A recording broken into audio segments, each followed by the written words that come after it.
Hey guys, it's Otti again. I'm sitting here in an online call with TV Smith. Hi, first of all. Hello, Otti. Hi. Hi. Hi. TV Smith, probably many people around know you as you are around for more than 40 years. But for the people outside who totally have no idea who I'm talking to, maybe you can introduce yourself. Who are you and what's your profession? Well, my profession. Well, I guess I'm a musician now for as long as I can remember, since I was about 16 years old. And I started off, I guess most people know me from my first punk band, The Adverts, in Mhm. '77. And then I moved on to playing solo, and that's what I've been doing for the last 30 years, really. So writing songs, going out and playing them and making records. That's what I do. Great. And it's a long time, so we can't talk about the whole story you made, but maybe you can tell two or three turning points of your career from the adverts to now, so people have a little understanding what happened in the meantime.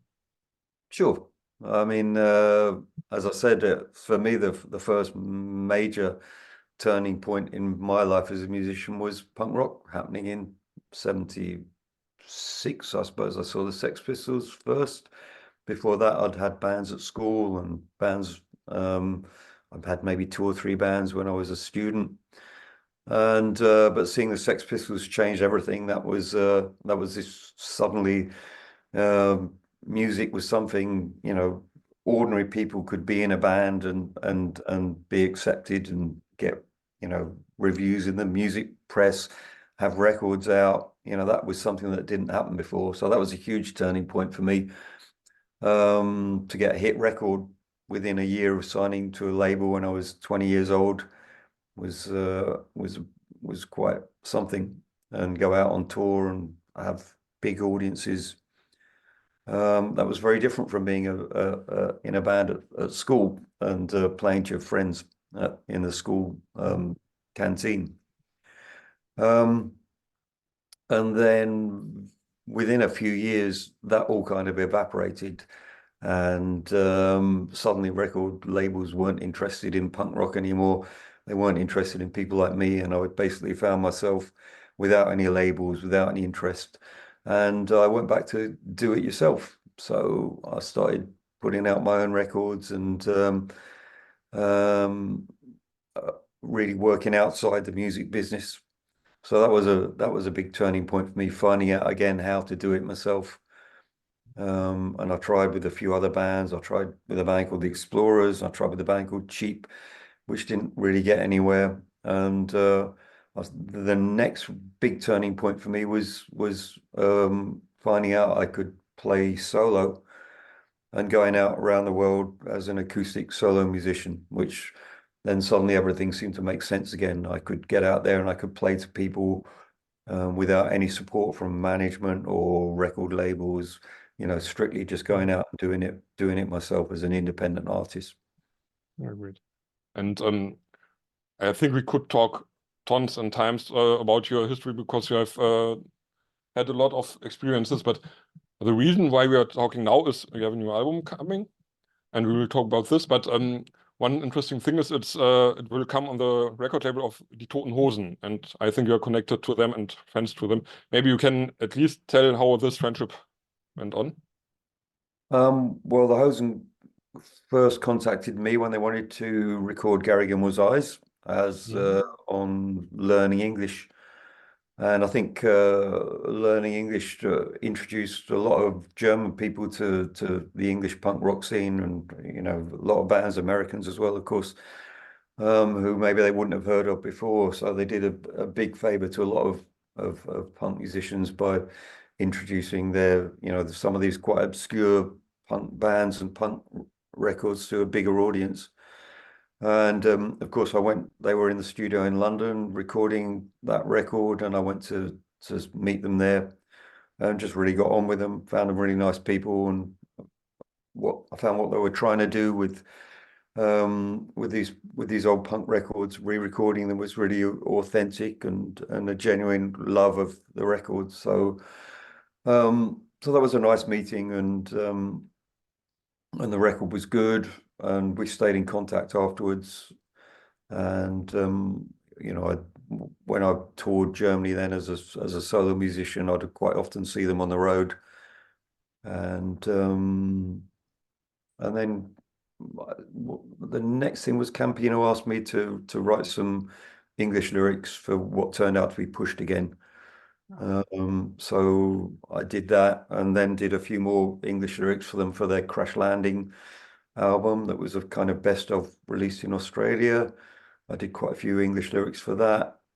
And then they suggested the idea of doing Useless, the very best of TV Smith, which was kind of a best of my old records, re-recorded with them as the backing band. That was a really lot of fun to do, and I think that turned out to be a great, really classic record.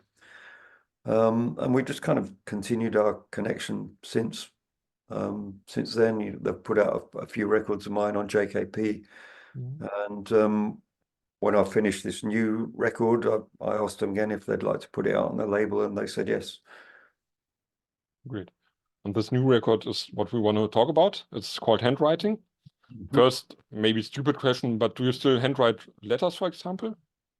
Yeah, I do try and still write. You know, I have this fear that in the future, I'm almost certain that in a few years' time, nobody will write anymore, and it's a shame. You know, it's a real beautiful kind of thing to be able to write, and not just all with the same kind of computer script.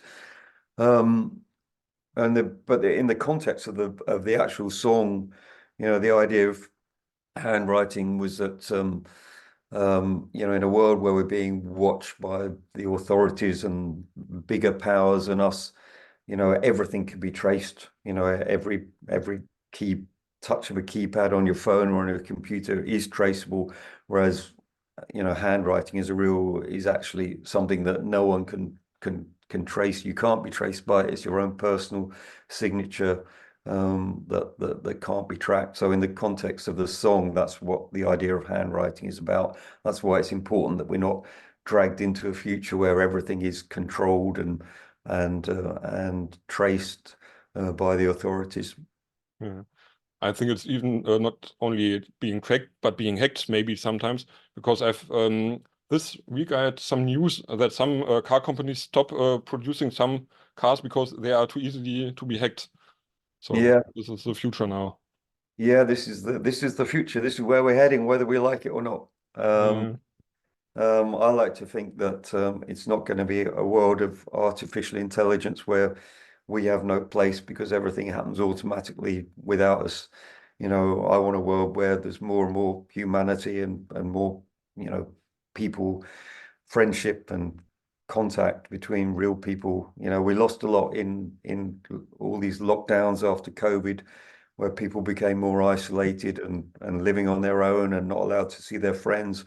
And it kind of has gone into the mentality now that you don't need other people, you don't need personality and character and all these things are actually really, really important. We have to work really hard after COVID and lockdown to get that stuff back into our worlds.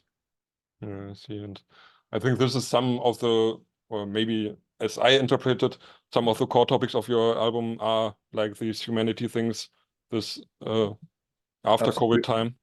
I mean, I'm trying to really just to fight against the impersonal world that we were kind of left with after COVID.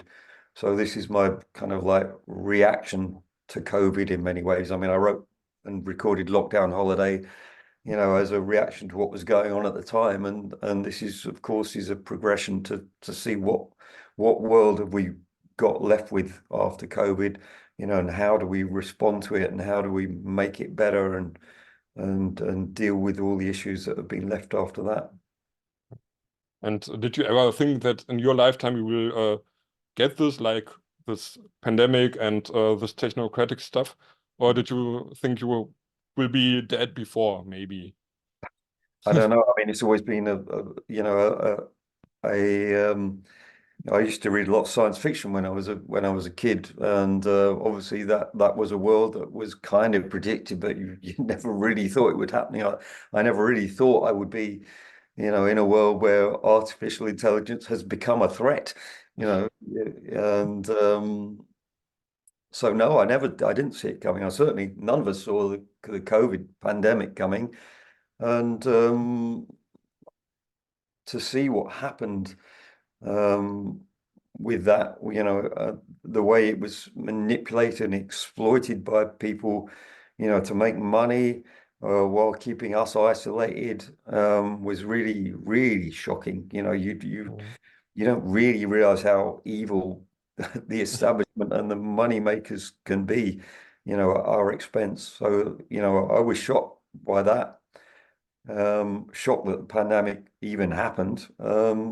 Shocked by the reaction to it and the way our governments and establishment dealt with it, and shocked with what we were left, an isolated kind of people that didn't know how to deal with life after the pandemic. It was very, very shocking to me and still is. Yeah.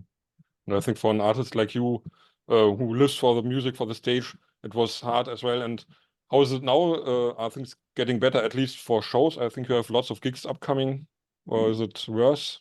No, for me, it's kind of back to how it was pre-pandemic now, as far as the shows go. It took a while. It took a few years, and it was difficult. Yeah, very difficult for the first year or two. Initially, because people were scared of going out. It's very difficult. People would take a risk just to put on a gig, and people were scared they were going to go out and catch COVID from their friends, or and so I'd find myself in really having to work to make gigs happen, and even then you didn't know if people would come or they'd be too scared. But I always kept trying to go out and do gigs, even if it's with social distancing, and sometimes playing a gig where everyone got tested before they were allowed into the club, but just to try and keep pushing so that live music could happen. Because the worst about COVID, as I've already said, was the fact people became isolated, and we're social animals. We need other people. We need our friends, and we need to have other people around us to be with, to talk about things with, and we're heading towards a world where everything is impersonal. We react with a computer, or with AI. We don't react with each other and talk to each other. And that's a very dangerous world, because in that world, the establishment takes over, real people and real thoughts and personality get wiped out. Yeah. And there are many, many problems that come with AI, for example, like fake videos, fake pictures, fake voices. Even you can't know, is it real? Is it some deep fake? It's hard. Exactly. It's a very peculiar and odd world, we're entering. And, as a musician, I find the one good thing is there is one place where there's no AI, there's no fakery going on, and that's live on stage. You go and play a gig, and the people you're with are real, and what's happening on stage is real, and the message that the musician is giving you is real, and so that to me is a really important part of this whole world we're entering now, is the live music scene, and it's really, really important to keep it going. I totally agree, but I even think that some musicians or some people are creating live performances with AI as well now. So this will come to us as well. Well, I won't be going to one of those. No, you don't have to. You're good enough without, I think. Let's talk about 2 or 3 songs, not the whole album, but 2 or 3 songs. For example, Who's Got the Time? It's the first track on the album, and I think it's really important. So, what does time mean to you, and what's the connection to the song? Well, somehow life gets more and more busy. That was something I didn't expect when I was younger. I thought, things would get more and more relaxed. as you got older, and you would, and you would be lying on a beach somewhere in the sunshine as you got older, and making use of your leisure time. But actually, what I found is that there's more and more to do. I feel there's more and more to achieve, and there's more and more pressure from society on us to be busy all the time. And somewhere in the middle of that, you have to kind of hold your nerve and find your balance and remember who you are while you're being sort of pushed around by all these forces that are using up your time. And do you have a strategy to keep your time for you? To have some me time? I don't really get any me time. I got, I mean, I'm probably probably the reason I wrote the song is because I don't actually Okay. have a lot of me time. I'm a victim. I'm the victim in this song actually because I'm very driven to work all the time and to I don't even remember what a holiday is. It's somewhat the same with me. I'm self-employed, and even when I go traveling, I think about, oh, how can I use this for some footage or stuff? Yeah, exactly. Yeah, it's kind of good. I mean, I think if I went on holiday, I would be bored. But so I think to me, my life is all about being a musician. So I don't want to step aside and do something else because that's what I've worked towards doing all my life. But the thing is the strategy is to find enjoyment, and I do enjoy what I do. So in a way, that is also my relaxation is to work is somehow, it sounds ridiculous, but that is how I relax. Yeah, totally understand. So you would never be someone lying on a beach for a week or two, getting brown and red No, and stuff. no, getting brown, more red in my case. Yeah, Uh, no, yeah, it's like most British people have rather pale skin yes, than indeed. red. Yeah. Yeah, great. And okay, let's come back to the album. One other song I really I love all the songs, but you always have some that get into your head and don't come out again. So Common Enemy. What's this song about? Totally free asked. It's it's about the fact that we are being turned, we've been turned against one another by forces outside of ourselves that we don't really understand, so that, we should all be friends, we should all be getting along. And society's become very, divisive in that we have to be suspicious of everybody else. What's wrong with that person? Am I about to be attacked or raped? Or the idea that we're all getting along and we're all part of the same society is being kind of like chipped away at, so that we've become constantly suspicious of our fellow man. And I think it's a control method by, by the establishment to make us, it's divide and rule.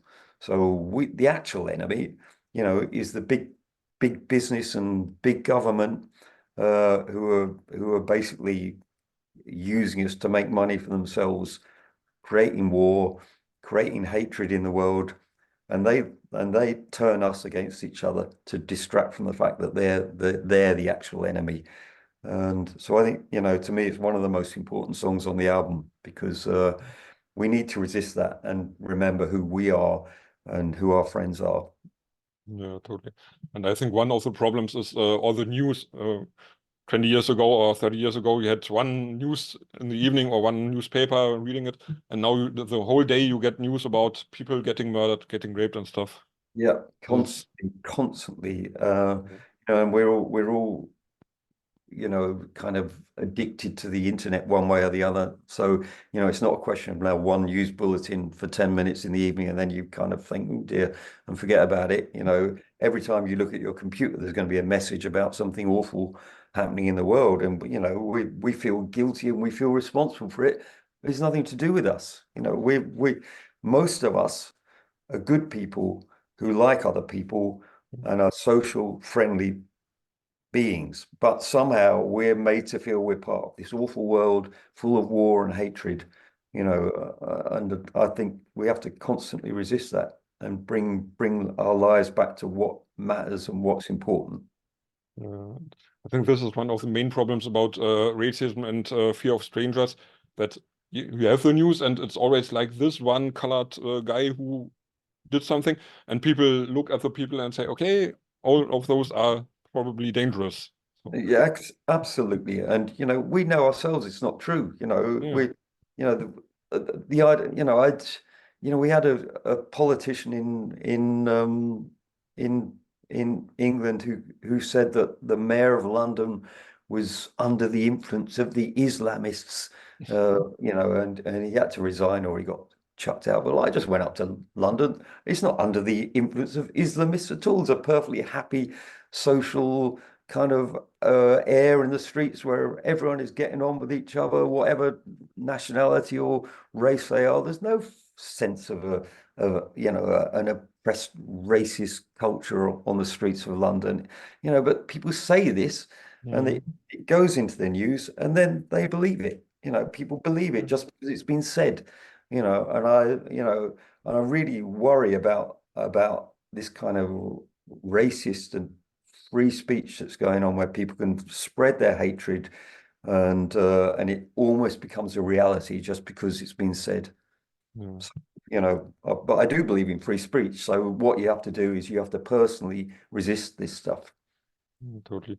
But there's one good thing. I think you have a big connection to Germany, so you have seen all the demonstrations the last weeks and months against the right wing, against AfD and stuff. So maybe you sing about unity in the song, and I think this is what you mean.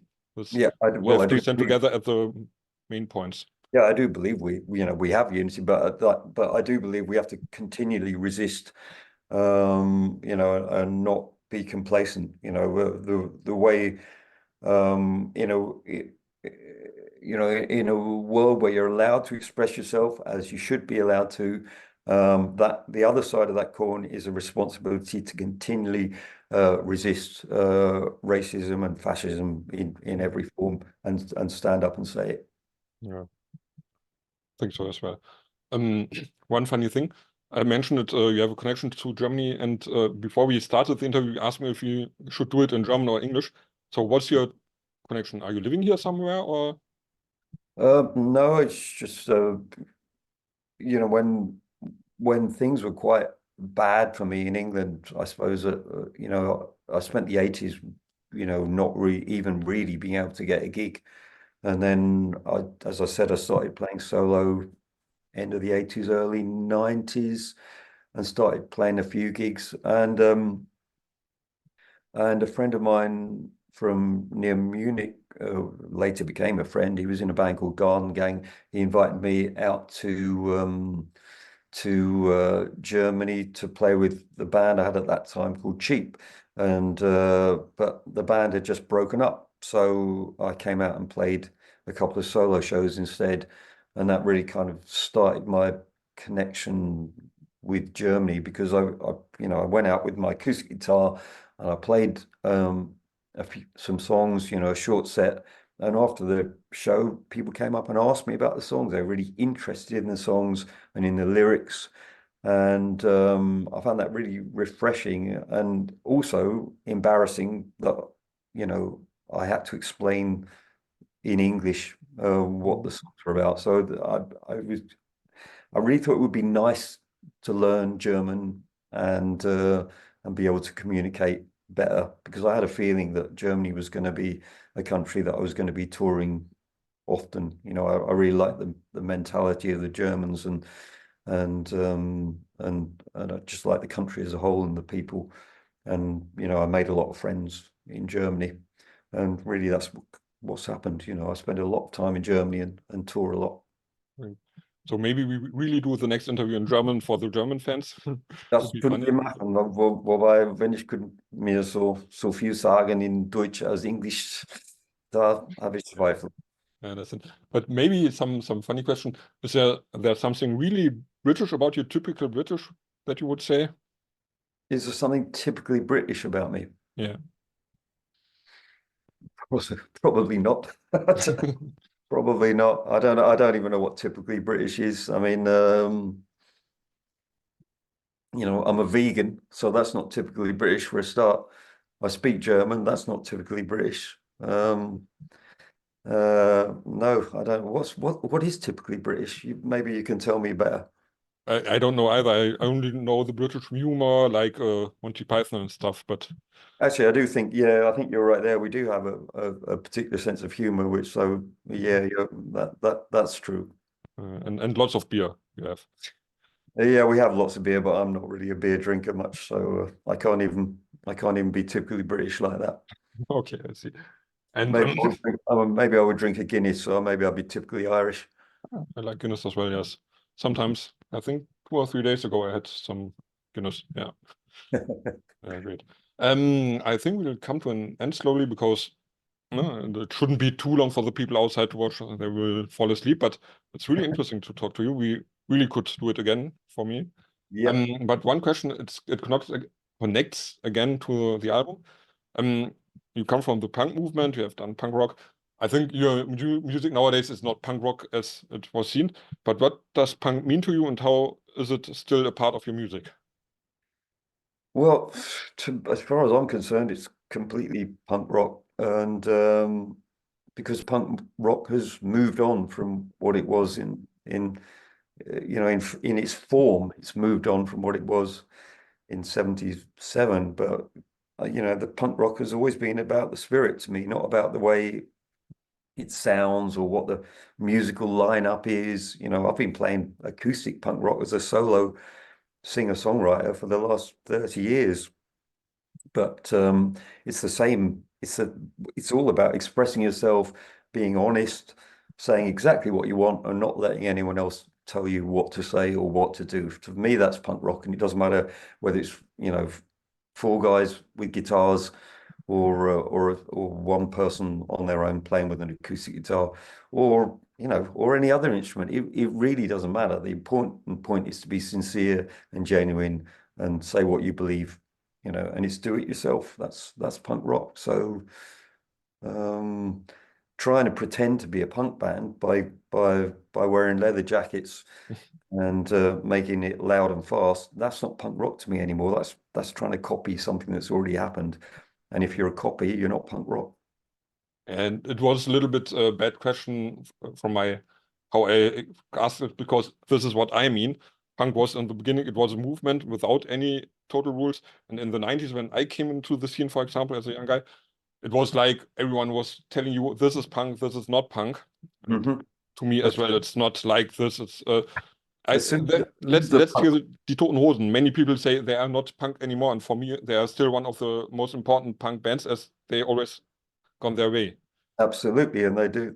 They're good people, and you know as soon as the punk police arrived on the scene and started saying who should be punk and who shouldn't be punk, well, I'll tell you what, the punk police aren't punk.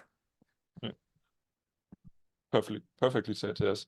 So, and to come to an end now, maybe you can tell a little bit. There are gigs coming. Want to make some advertisement now? Well, the best thing to do for people to find gigs is to look on my website, tvsmith.com, and there are Which is gigs. linked. So, I'll be out in Germany in April. I'm touring Britain in May and June, and I'm back in Germany in October. Going to Japan in November, and yeah, I'm touring all over the place as always. That's my holiday. I'm having my holiday on tour, playing for you, lovely people. but there I have one other question, because many musicians say when they are touring, they don't see much of the country, of the people. How is it about you? Because you are mostly solo, or somehow do you see something of Japan, for example, when you're there? I hope I will. I don't know yet, but it's true that you don't get a lot of time to see where you are because you're always on the move. You know, that's just the nature of touring. I do try and, you know, get a day off here and there on the road when I can. And of course, you know, I travel together with my girlfriend. Or we go on the train.